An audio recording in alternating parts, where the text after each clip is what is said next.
Hey there everybody, this is PotterBrony, and I am here to talk about my experiences at this year's BronyCon, BronyCon 2018. Before I get into that, just want to talk about something that has to be, put out of the way first. BronyCon 2019. I am already pre-registered to go to that. And unfortunately, next year's BronyCon will be the last one. Their attendance has been declining since the first one that I went to, the 2015 one, was their highest attended one.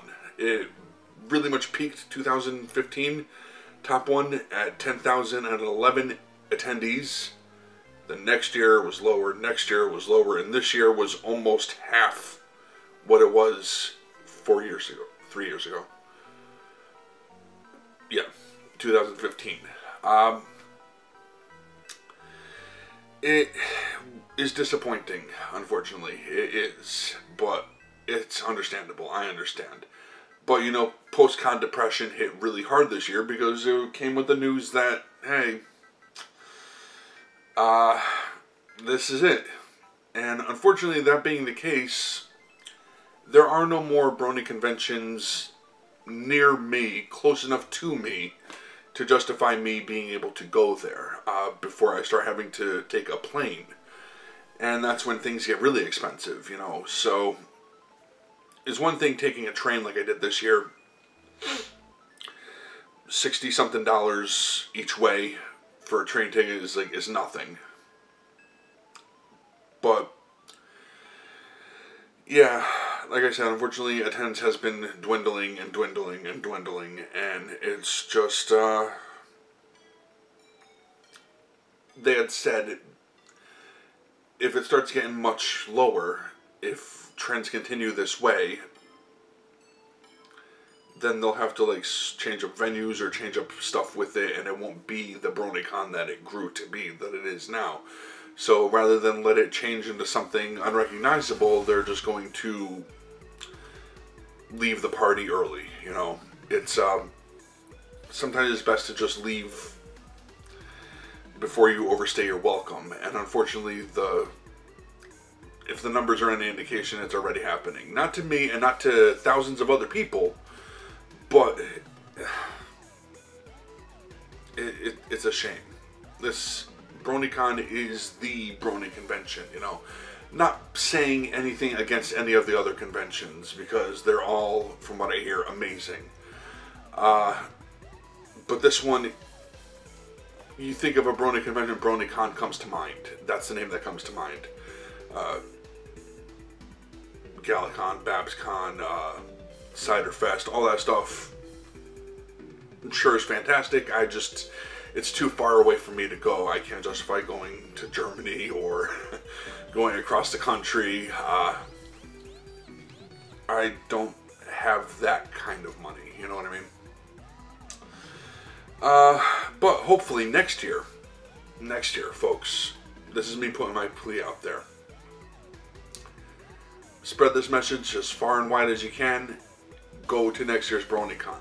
Let's make 2019 the biggest and best one yet. It's going to be a 4-day event.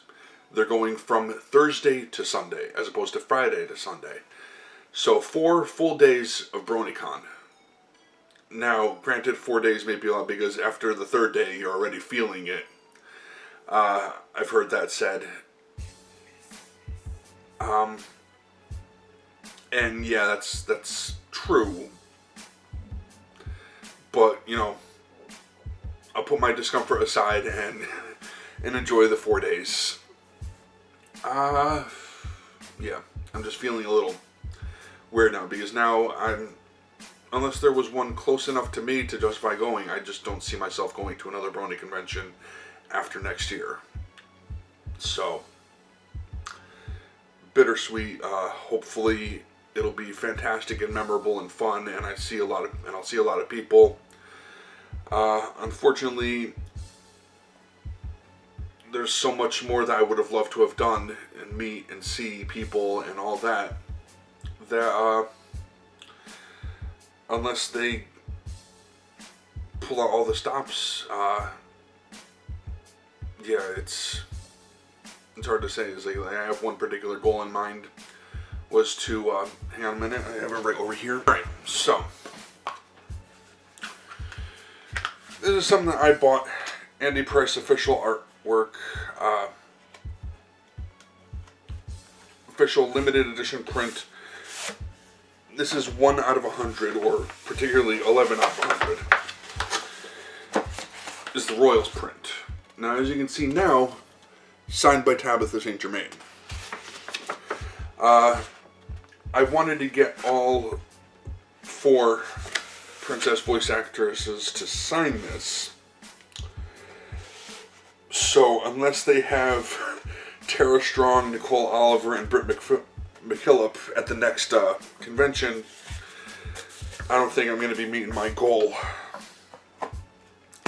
So, that's just one thing. That's just a little thing that I have problems. It's like, what can you do, though? I understand their need to stop it, because eventually it'll just, eventually it would become what I saw in, you know, what we all saw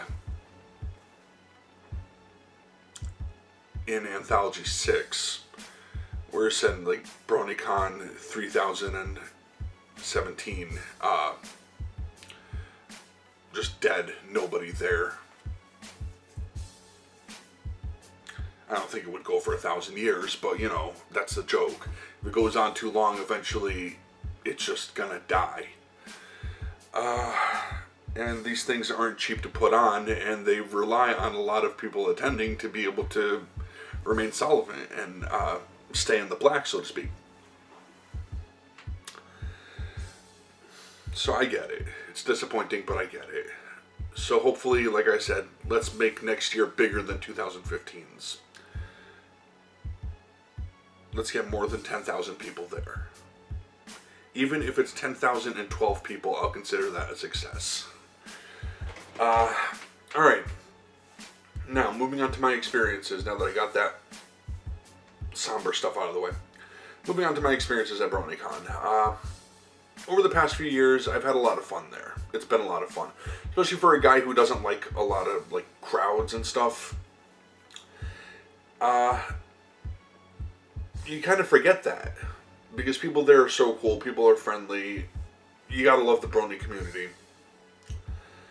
Despite the fact that I fought actually joining the community for a couple of years from watching the show.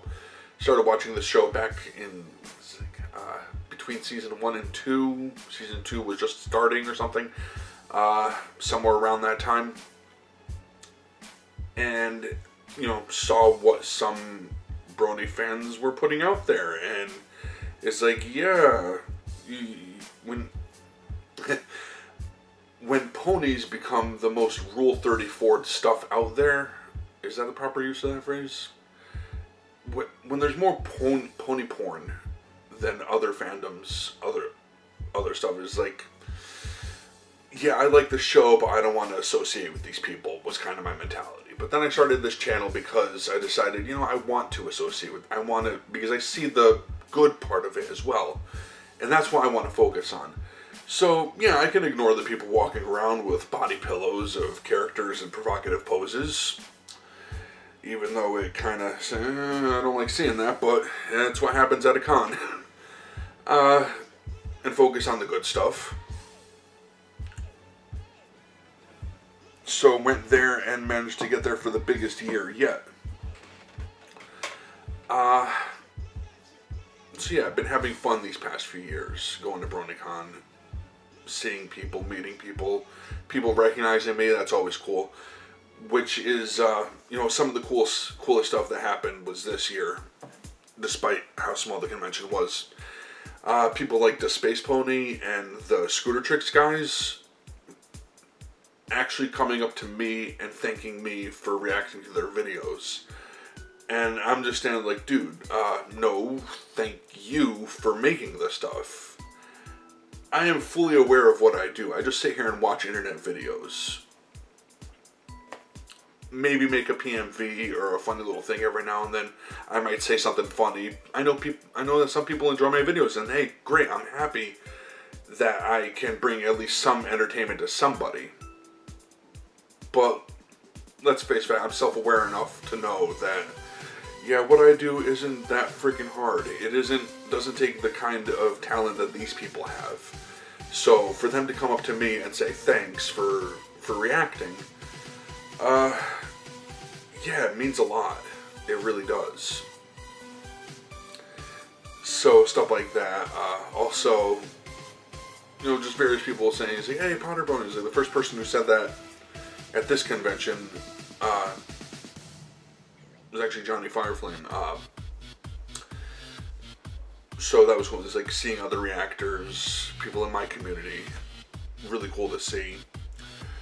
One kid that I remember, I was standing in line, as one does at a convention like this, standing in line, and this kid comes up to me, and his father is right over there, and he's like super excited that he recognized me. I'm like, again, I just sit and, I didn't say, I said thank you for watching the video, I'm happy you like them. He recognized me from my Yu-Gi-Oh videos, of all things, at BronyCon. Can't figure that one out. He's like, hey, you do those Yu-Gi-Oh reactions, don't you? Yeah. So, Xander, thank you again for watching, for enjoying. It was funny, like seeing him explain to his father who I am, and I could sort of see the look on his father's face, like, yeah, okay, whatever, but I get it. Like, it was just really, again, it meant a lot. It's like seeing how excited he was. Like, yeah, this is... So, anybody who stopped me, said hi, love your video, like your videos, really thank you so much. You can't imagine how much that means. Seeing stuff like that is just really cool. Also seeing stuff like M.A. Larson walking up and signing Monique Krieber's arm out of nowhere, standing right there. He's like, that guy, if you stand still too long, he will sign you. What did he sign this? Somebody brought in a Ford pickup back door, whatever you call them, for a pickup, wheeled it in, and he signed the damn thing. It's like, alright, why not?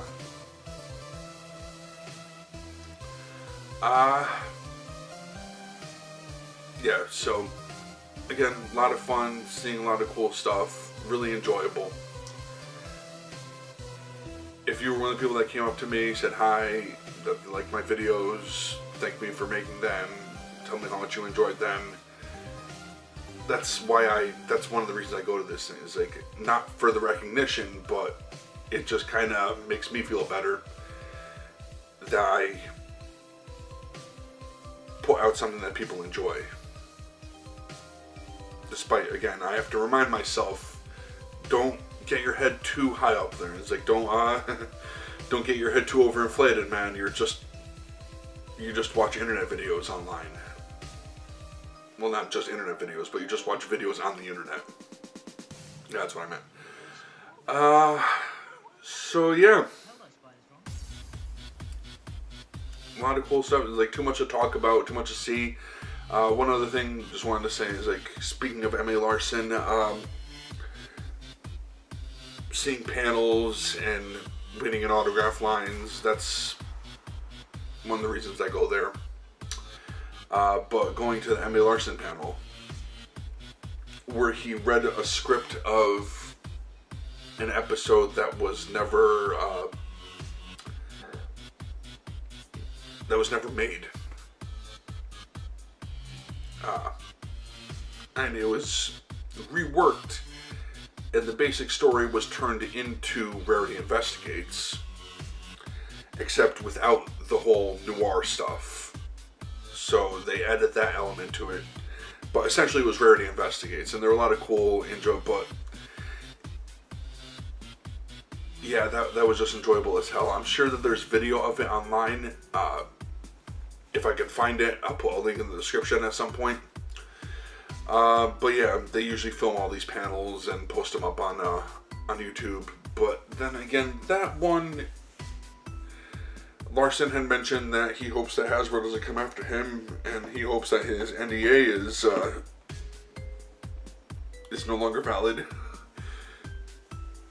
And he wrote this thing 5 years ago, so I don't know how long the NDA on it would last. Sometimes it's supposed to be permanent, isn't it? But yeah, it was very enjoyable hearing him read that and all that stuff. It was like seeing the people there, seeing the cosplayers, meeting people coming up and saying hello. Just really, really cool stuff. So, again, if you can, please make the attempt to come to next year's BronyCon. I promise you will not regret it. Alright, well, thank you for watching, thank you for listening. I'm going to end this one here. Until next time, take care.